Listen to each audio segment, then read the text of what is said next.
Tampa Bay has been one of the best teams these past 2 years. In 2021, they were the Super Bowl champs. Then last year, they lost to the Rams in the playoffs, who ended up winning the Super Bowl. A temper tantrum by AB caused him to be let go by the team, and Godwin's season-ending injury were both the main reasons why the Bucs didn't run it back. But even without them, they still almost won it. Now moving on to 2022, Brady almost retired and Bruce Arians leaves the head coaching position, leaving Todd Bowles to take the wheel. I'll be breaking down this team's performance last year, their offseason moves and schedule, but before I do that, if you enjoy my content, be sure to leave a like and subscribe as it helps me beat this YouTube algorithm.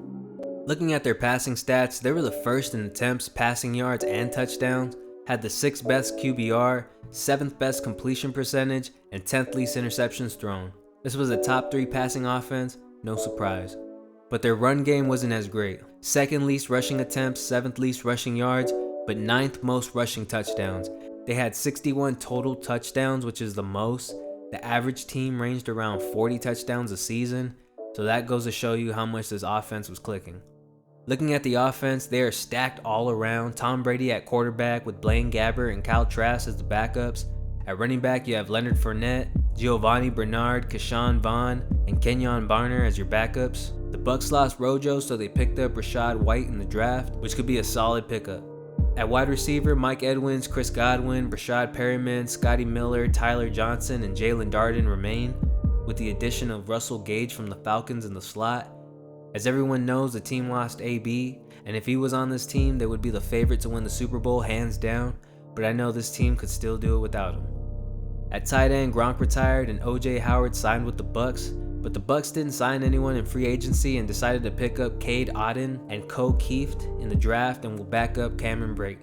At the O-line, the Bucs had to replace some guys that signed elsewhere. Alex Kappa, Josh Wells, and Donnell Stanley left. So Fred Johnson from the Bengals, rookie 2nd round pick Luke Goedeke, and Brady's old teammate in New England, Shaq Mason, have all signed with the Bucs.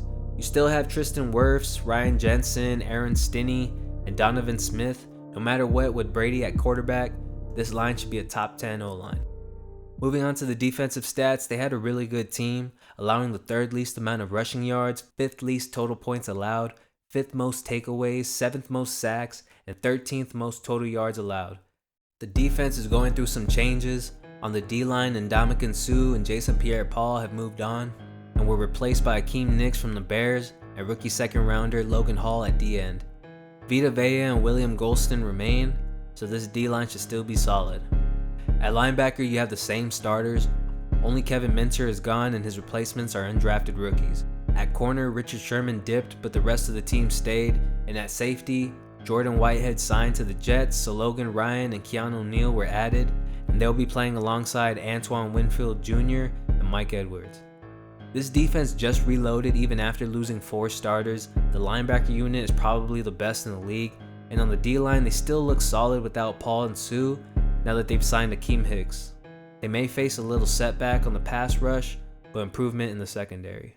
Moving on to the Bucs schedule, they play a lot of tough matchups. They only play 5 easy matchups against bottom 5 teams, a weaker Ravens and 49ers team, then the rest will be tough. The NFL ranked the Bucs schedule as the 4th toughest in the league, but I think they'll still go 12-5, possibly even getting the 1st round bye depending on how well the Eagles do. I could see the Bucs losing more, but I think Brady is going to go all out, and this will probably be his last season if he wins a Super Bowl.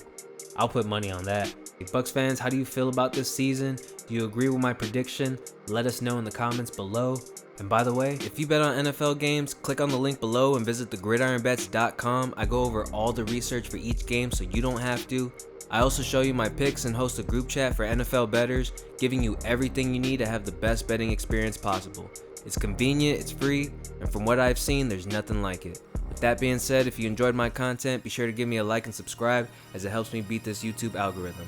That's it for this video. I'll catch you on the next one. Peace.